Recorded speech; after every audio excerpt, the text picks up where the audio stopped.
I guess I don't screw up too bad when I fill in for Jimmy, since he asked me to do it again. Um, so one of the things every time I've been asked, this isn't one of my favorite things to do, is to stand up here. So I always have to ask for strength to stand up here and to present some sort of a talk. So I thought, well, that'd be a good one to talk on. Is to need strength. I think that's something we can all kind of relate to. But I don't know about you guys, but there's been lots of days not only needing strength to stand up here, but there's been days that that been long days. A long day at work, long day with family, long day at school. Whatever the case is, there's a lot of times where you go home, you lay down in bed, and you just lay there, and you just do one of these and just breathe, and be like, I'm so glad that day is over. And I think that's something that we all can kind of relate to. And whenever I have moments like that, I think of this little section. There's a lot of sections of the Bible, many verses that talk about strength, where you can get strength, reminder to get strength from God. I personally always, for some reason, gravitated to Isaiah.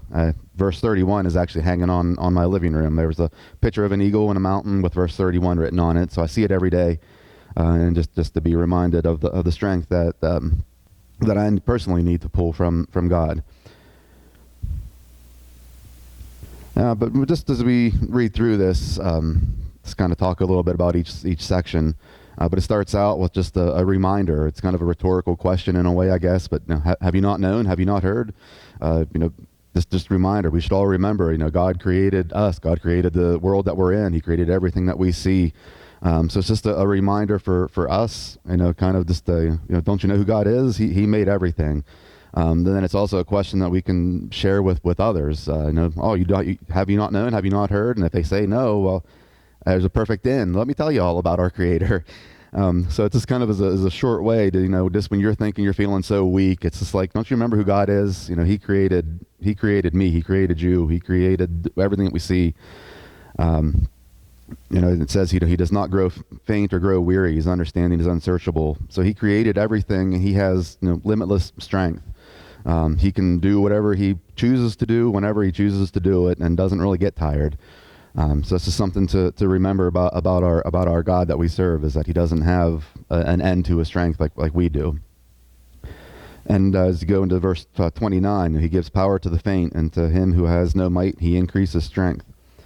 So God has that no end to his strength, and he wants to share it. He's a very generous Father with us, and he wants to give that strength to us. He's not going to just hoard it all for himself. So he knows that we're going to run out of that strength at some point in time. And I think I'm reminded of the words of Jesus also, in that when he's talked in Matthew,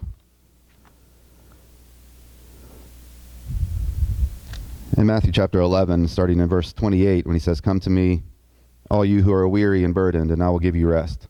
Take my yoke upon you and learn from me, for I am gentle and humble in heart, and you will find rest for your souls.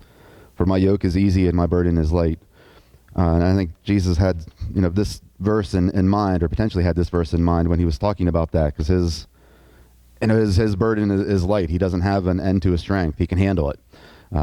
We put more and more stuff on our backs, and our backs are going to break. But when we look at Jesus, he can just put on that yoke and put on our yoke as well, and carry it for us, to help us carry it, just because his strength has no ends, and he wants to share that strength with us. In verse 30, even youth shall faint and be weary, and young men shall fall exhausted. And that's just, as I said earlier, everybody gets tired. When I read this, I always think of my kids, especially when they were little. And I know there's a lot of parents in here, but kids seem to just run around and never get tired. They always have energy. They're always playing, and you think they're just never going to stop. And then as parents, we tire out way before the kids do. But eventually it gets quiet, and you look, and the kids they're passed out right on their pile of toys or something like that. So they, I think of stuff like that. Or if any of you folks are runners, I'm obviously not a runner. But I've seen people that run marathons and long races. There's extremely in shape people. These men and women cross the finish line after running 26 miles, and they fall over. They can't walk. Their legs are like jello.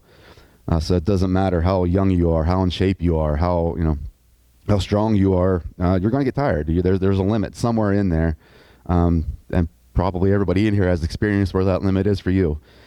So I think of not only how tired we get mentally and emotionally, but physically. Seeing these people that just fall over and can't stand anymore from physical exhaustion.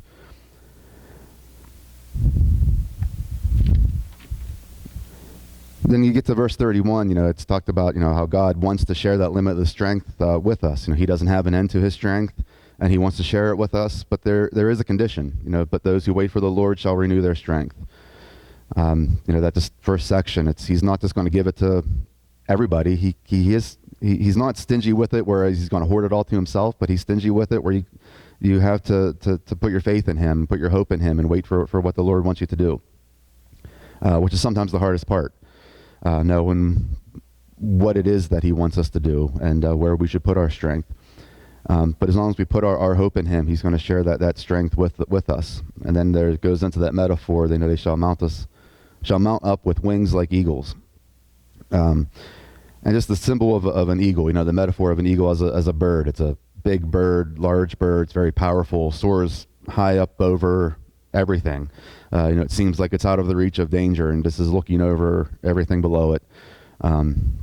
Which as Americans, that's why they think the eagle was chosen as a symbol of our country, as a symbol of power and might. And in this, I think it's looked at as we are compared to eagles to be that symbol of God's power and might. We're just these mortal men that have all these weaknesses, but once we get that strength from God, we can do anything. It's us that is that symbol of God's power and might that he gives us by putting our faith in him and our hope in him and waiting for him. And then the ending part there, they shall run and not be weary, walk and not be faint. You could add a line there about crawling if you wanted to, and it's just the point is moving forward. Whether you're running, whether you're walking, whether you're crawling, you're still moving. You're going forward, and that's what God wants us to do. We're not going to have the strength to do everything that we need to do sometimes, but as long as we keep going to the Lord and asking him for the strength, and just keep moving forward in our efforts. So you're helping people, you're helping our family, we're reaching out to our brothers and sisters who need help or who don't know the Lord. Don't want to give up. We may not be seeing the fruit necessarily right away, or maybe the fruit as fast as we want to, but if you're up with the eagles, if you're soaring at it looking from a 30,000 foot view, eagles don't fly that high, I guess, but when you're looking at it from above, and just having that power, and you can really see the big picture and see the fruit that is being done, regardless of how tired you may feel or whether how much you feel like you're not doing. As long as your hope is in the Lord and you're waiting for him, he is giving you that strength, and he is putting you up there as a symbol of his power and his might. And then there's that encouragement to run, walk, crawl, just keep moving forward. Don't stop what you're doing. There's people in this room that I know are doing a whole lot for a whole lot of people in many different ways. And it's encouraging. I know you all get tired. I get tired. But just a reminder through reading this that, just to keep moving forward, and keep helping people and keep going to the Lord for that strength, because his strength doesn't have any ends. I also looked at some passages from Paul, because Paul talks a lot about strength and where to get strength from. And that's do want to end on a passage in Galatians, just real quick on what Paul had written in Galatians chapter 6. I'll start in verse 9. Let us not become weary in doing good, for at the proper time we will reap a harvest if we do not give up. Therefore, as we have opportunity, let us do good to all people, especially to those who belong to the family of believers. So that's just another example. Let us not become weary. You're going to get tired. You're going to be weary. Paul got weary all the time. But you just go to the Lord for that strength, and you'll be able to keep going.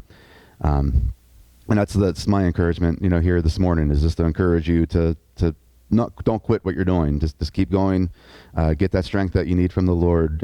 We all pray for each other. We all hold each other up in many different ways, which is one of the things I love about this congregation. And just a reminder through Paul's words and through the words of Jesus and the words in Isaiah to just keep moving forward. You don't have to run. You can walk. or like I said, you can crawl. You're still going to be like an eagle, as that symbol of God's power and might. And I just want to encourage you all with those words here this morning, and just as we remember that as we stand and sing.